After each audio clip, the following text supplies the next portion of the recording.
Alrighty, everyone. Thank you for tuning in to another episode of The Unwavering Believer. If this is your first time with us here, my name is MJ Creel. I am 22 years old now, devoted my life to my faith for quite some time, and with time, only getting stronger, understanding more, and hoping that not trying to pretend as if I'm some philosopher with all the wisdom in the world to provide, just hoping that from the experiences I've had, from some of the studying I've done, and the experiences really is what it comes down to, what I've experienced thus far, God willing, of course, that I could be of some use to you guys, provide some sort of constructive feedback or criticism, advice, anything, whatever you want to call it, into your own walk with faith or into your walk with whatever it is that you serve in this life, hopefully eventually leading to Jesus Christ. So those of you who are tuning back in from previous episodes, I really hope you guys have enjoyed it thus far as much as I have. I really hope the topics are somewhat relevant and that I'm not just kind of babbling about irrelevant things that are not helping in any way. The feedback rather and criticism have both been pretty good. And I really appreciate you guys. I really do. It's helped me out a great ton. I'm still learning all the technical things, so please bear with me on that sense. And if you hear any background noise, again, I apologize. Something's just out of my control. But with that being said, I feel like we've addressed everything necessary. Let's just jump right into it. With episode 4, we're going to go with the topic of the power of love. And, you hear that topic, you could think one of many different ways. If this is going to be, a whole conversation based off relationships and loving your significant other or loving it's going to be, I have about 8 or 9 things written down here that I kind of want to address one by one, but it's definitely going to open your eyes, I think, to a different sense of what love can do. Love for others, love for those you haven't even met yet. Obviously, there are different forms of love. I'm not trying to say there is one universal message for love. Because quite frankly, I don't think it's an emotion as much as it is an action. And again, these are all things that I'm going to tie into this episode here. And just for the sake of, I know most people are probably thinking of relationships. When you think of the term love, I figure that's the first subtopic here that I would tackle. And if you heard what I just said a moment ago, I wonder if that stuck with you when I said that love is not an emotion and it is more of an action. Because whenever I bring that up, and not that I'm walking around just kind of spitballing that idea left and right, but when I do bring that up, it definitely turns some heads, gets people thinking, what does that mean? And they ask me, and I say, when it comes to relationships, I genuinely believe, and in general, I genuinely believe that love is shown in the way you approach certain situations. For example, you're with your significant other, maybe you've been married, say 10, 15, 20 plus years. Love can be, when things get dull after a certain amount of time, that you go above and beyond just to make your woman feel like the only woman in the world, the most special, amazing girl in the world. Love can be, or is really service, serving others and wanting to do so and doing so even when don't want to. Another prime example. And it's all rooted, in discipline and above that in serving God. And I know there's some of you that may watch this and not feel the same way about your faith as I do, and some of you who do. And the reason I make serving God so imperative in this, why I make that such a, I try to emphasize that as much as I can, is because that is what ultimately leads you to wanting to do the service, to wanting to spread that sort of love that is required to be a true God-fearing man or woman. And that's why when I say it comes to relationships, love is more of an action than it is a feeling. And by no means do I have some sort of background where I've been with any woman for an extensive amount of time. I've been in one relationship in my life, and quite frankly, it was more of a more immature, younger person's relationship, and they could second that as well. That is not me taking a stab at anyone. They could definitely second that statement. We're far much younger, so by no means am I trying to say that I've lived it all and I'm some happily married kid. I'm 22 years old, like I mentioned, so I haven't lived through that, but that's just my take, at least. Things I feel like I've gained through wisdom of God willing wisdom and God's grace. That's kind of where my head stands on that. And I have a few topics I want to jump into here, so I think I'll just kind of jump in or hop into some other subtopics, but I'm going to definitely tackle relationships again in a little bit. And with love, with it being deeply rooted in God, as I have here, the second subtopic is patience.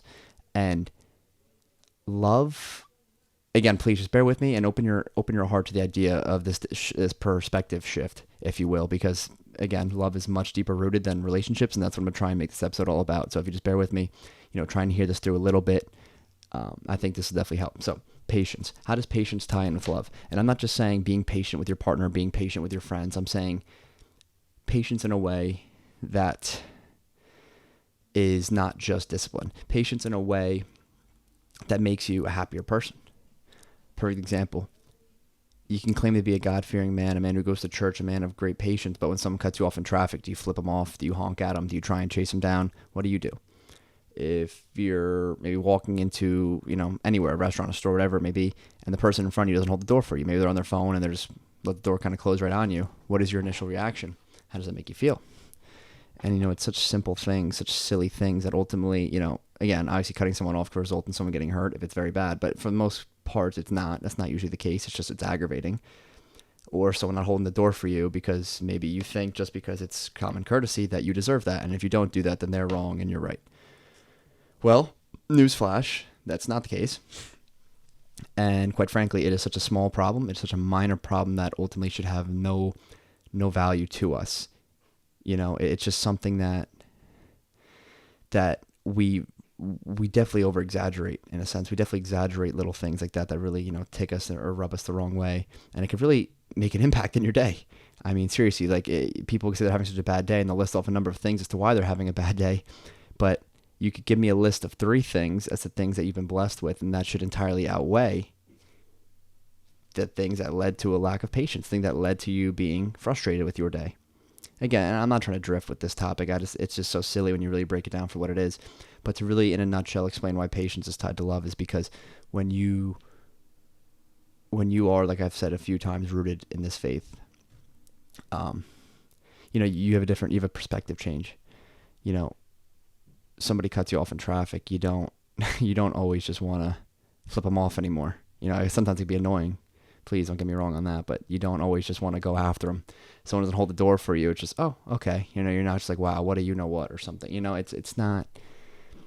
It's little things. Those are just 2 examples, of course. I can go down a laundry list of reasons as to why one may lack patience, but genuinely, when you have that sort of love for an individual you don't even know, and I'm not even trying to make this so deeply rooted in that, it's just a different level of patience that comes. And people are like, dude, how are you not flipping out? How does that not annoy you? How is it not this, that, or the other? It's like, dude, is it really that big of a deal?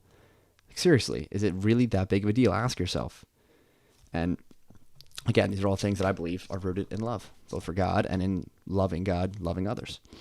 Peace is the next subtopic here. Peace. I believe in having a great deal of love, again, and this is all kind of tied to serving God as well, as you'll get that hint as you listen on.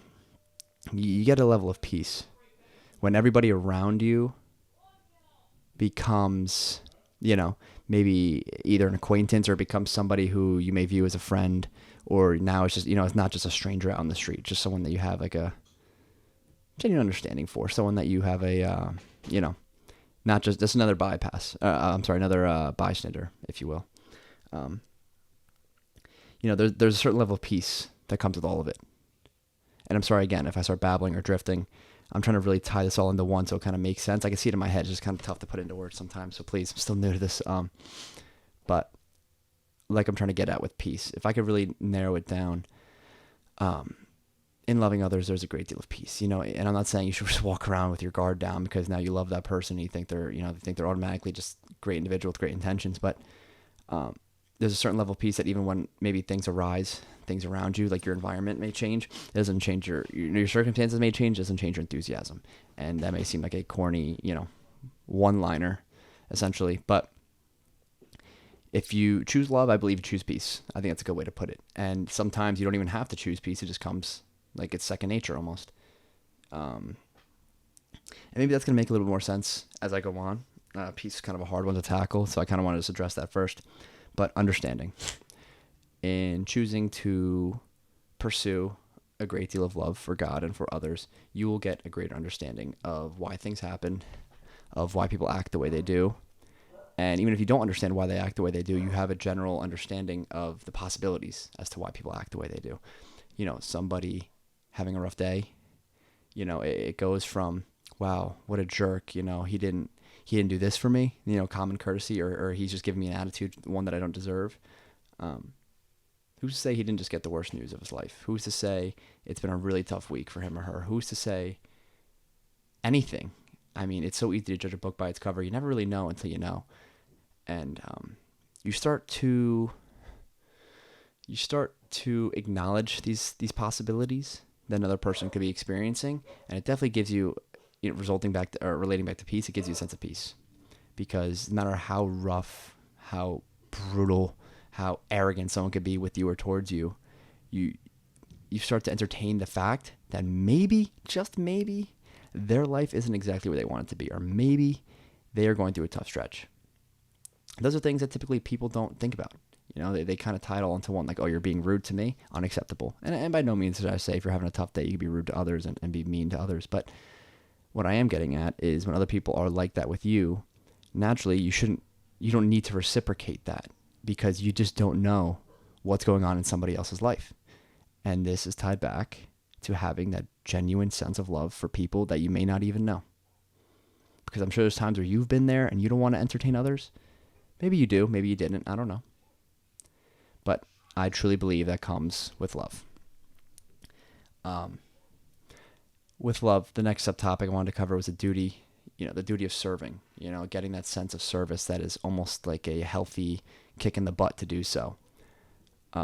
When you genuinely have that, as I'm going to keep saying genuinely probably 400 more times before this episode ends, when you have that love for others, you begin to get the sense of the need to serve. As I said, the call to serving, the duty to serve. And at first it may seem like a discipline. At first, you may want to, if you say you give money to somebody who may need it, giving an extra, a couple extra bucks tip because, that you think they may need it or they hustled or whatever, if you're at a restaurant, whatever it may be. At first, it's a discipline. You may not like it. It doesn't always have to be money either, but you don't want to, hurt your pockets. And, that may bother you. But, and on top of that as well, you may want that sense of, okay, I'm a great person, then to thank you, 1,000 times over because you did a great act of service, when in reality, it has nothing to do with that. Serving isn't about what you get in return. It's about giving without receiving, as we, as believers, are to believe that we first received without giving. That was the whole point of receiving this faith. We didn't have to give anything. You had to pay nothing. There wasn't no sign-up sheet or test you had to take. We received freely, so now we give freely. That's the whole point of being a believer, a God-fearing man, a God-fearing woman. Another title that I'm going to refer to 1,000 times because I believe there's a lot of power in it. And I believe the duty of service, I believe that goes without saying. That's not something I need to kind of sit here and address with you guys for too long. And also, a quick side note as well. I know these episodes have been kind of longer. I think they're around I think the first episode's 40-minute mark. I'm going to try and narrow these down. Even if it's going to be a shorter video, I just kind of want to nail everything on the head, address things for what they are and move forward. I don't need to kind of babble just for the sake of having a longer episode. So that's kind of why I'm moving quicker here. I just want to address things. I don't want to babble too much. So yeah, that being said, next subtopic, joy. I believe finding a greater love for others brings a greater deal of joy. Because as this, I kind of wanted to tie this in with another thing I have on here as a newer audience.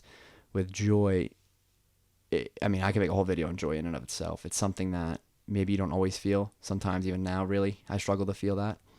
But the good moments, the moments of joy, kind of relate to how people have moments of, maybe content, or maybe they feel satisfied for the moment when they do temporary things of the world, things that bring instant gratification. It's a way to almost receive that, but better, healthier, and you're serving a greater good. So the way people may look to alcohol, partying, and drinking as a way of self-service, as a way of contentment in the moment only, that is, when it comes to joy and service and the newer audience that you become acclimated with, it's almost like an investment in yourself, because not only are you strengthening your soul, your mind, your body, everything, you're setting yourself up in a way that down the line, there's going to be so many opportunities that arise that you're just going to know how to strike them. You're going to know exactly how to approach them, how to handle them, and how to teach the next guy to handle them. And I think there's a great beauty in that. But this is tied with love, because with love comes that joy. With joy comes the next subtopic, a newer audience. You will naturally attract who you are. You bear the fruit of your labor, and your labor being service, your labor being love, learning to love in a genuine sense. As God first loved us, as we're taught. You really need to seek that out. You need to seek that out for the greater good. Removing the chip from your shoulder, not always trying to, represent yourself in a way that you're better than others, but instead taking a back seat. I found a great deal of humility in I don't know how to word this properly, but I found a great deal of humility in almost lessening myself in front of others. Maybe not the way I view myself. You should be happy with who you are and strive to be better, but almost uplifting others always, even if it means kind of speaking down on myself in a healthy way, not in a way where I'm diminishing my own value or trying to make myself seem like I'm worthless, but no, just uplifting others before yourself, and always, and never, speaking proudly on your own name to a certain degree. It brings a great deal of joy. It really does, because the way you see the way other people, take that, the way other people feel that sense of love, it doesn't have to be anything crazy. It just compliments of making them feel like they're better than you in a way, almost. I know it sounds so crazy, and I'd love to elaborate on that further, but I just don't want to babble for too long. But it's pretty cool. It is definitely pretty cool. And with that new audience, you're surrounded by people who have like-minded individuals with similar interests, and can hopefully better you in the long run. And as I mentioned on some other channels and some other videos as well, it's so important to have those kind of people in your life, but it's also super important to be that to other people. People that can look to you when they need that same sort of service that you need. Being able to be that. But in all actuality, people like to try and be that when they're not prepared to be that. So that's why I like to just, reiterate the idea that I am not here on the behalf of, a wannabe, philosopher, wisdom seeker only. Like, that's like I've lived it all, because I haven't. I just think being 22 years old, there's a greater audience out there that has not received any of these things, not experienced any of these things, or not wanted to, at least. And, being able to relate to that, I think there's a lot to learn from each other. I find it very tough, very, very hard to come across people anywhere or even remotely around my age that are God-fearing men, God-fearing women. Everyone these days they're all seeking out the same thing, instant gratification, essentially, which could be broken down into a lot of different things, whether it be with women or with, partying and drinking and drugs and all those things. Everyone's seeking the same thing. And it could be tough. But again, going back to that sense of love, you got to understand, I was once there too. Just like many of you probably were, if you've changed your ways for the better, for the greater good. So again, it's that great deal of love that comes with that. Now, the same sense of love that also is applicable in dealing with people that are extremists against God, people that are in extreme opposition to God, not wanting to just, for lack of a better word, just want to like rip their head off almost, go crazy at these people that have these different ideologies. Like, you want to just let your fleshly desires take over and just run rampant through the streets, just telling everyone, if you don't believe, you're crazy, or if you don't do this, you're right, you're wrong, whatever. It's a greater sense of love, understanding they're lost, the same way you have love for people that have lost their way to drugs or alcohol. You got to have that same type of love for people that have lost their way to the, movements like the LGBTQ community and all things of that matter. You got to have that same sense of love. And it's tough. Definitely tough. By human reason, people could say they want to be morally, ethically correct. But in the same right, they can become very frustrated with people who don't follow God's way, and maybe turn their back on them because they were wrong, when in all actuality, they needed that same saving however many years ago. So it's tough. People are willing to have that patience with people that have lost their way to the common things, like I said, like money, like drugs, like gambling, alcohol. But people like the LGBTQ community, like myself, my past self, it can be very easy to lose your patience with that and want to just lash out at those kinds of people, when those are the people essentially that need us the most. People that have lost their way, been deceived by the same deceiver that deceives all, that deceives most, or that does deceive all. It's tough. It's definitely not a comfortable topic. I'm sure it's going to rub some people the wrong way if this reaches that audience, which I really hope it does. Because I want you to understand that this is not a battle, a battle of, who's the better soul, a battle of who's a stronger man or woman. It's just a battle of ultimately leading everybody to the same place, and that is ultimately heaven, hopefully. And again, this is something I could tackle on. I'll probably make a whole other video on that, if that's something you guys would be interested in. But let's move on to the next subtopic, new desires.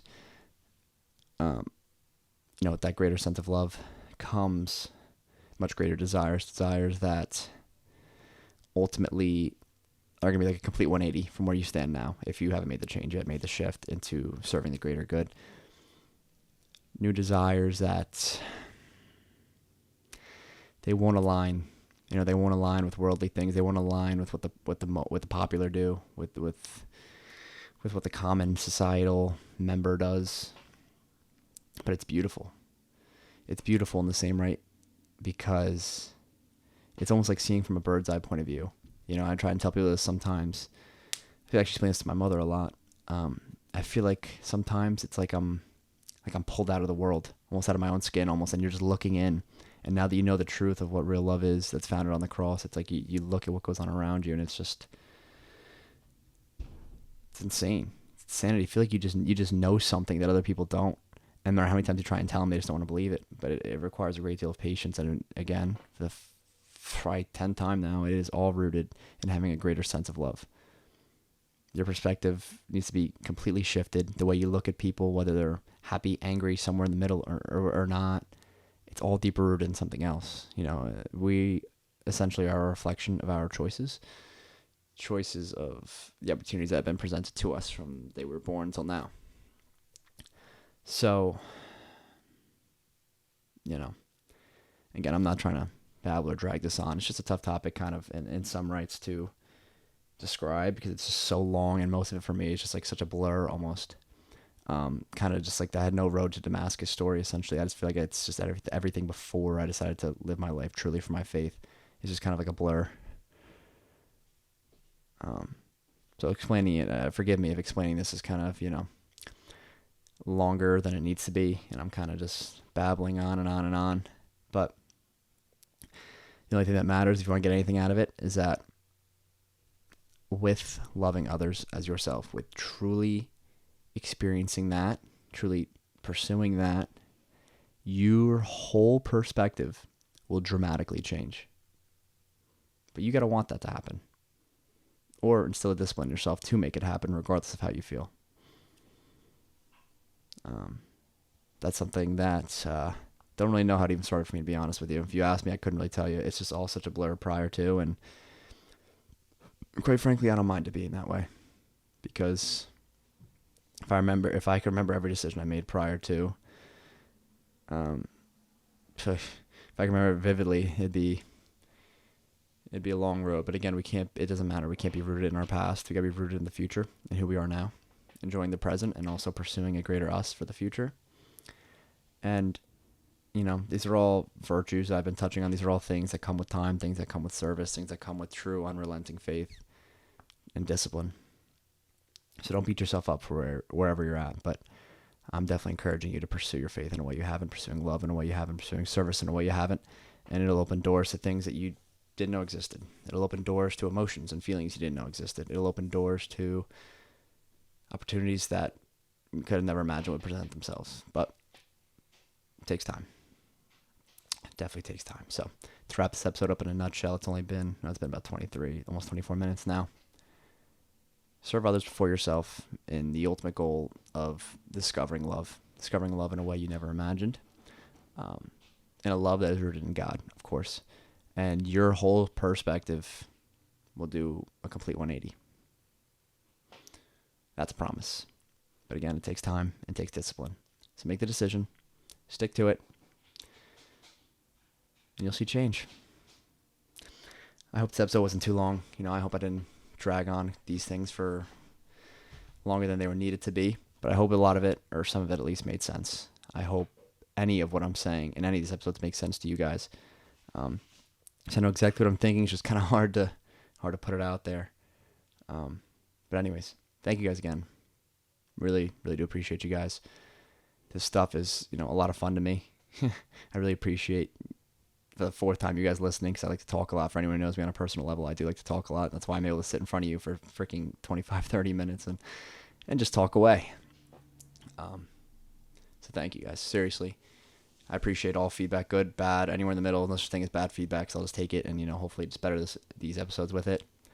And I'll work on the editing as well and everything else in between. So thank you guys. 14 times saying that. I'm truly grateful, and I look forward to hearing from you guys, and, we'll See you in the next episode. Thank you so much, and God bless.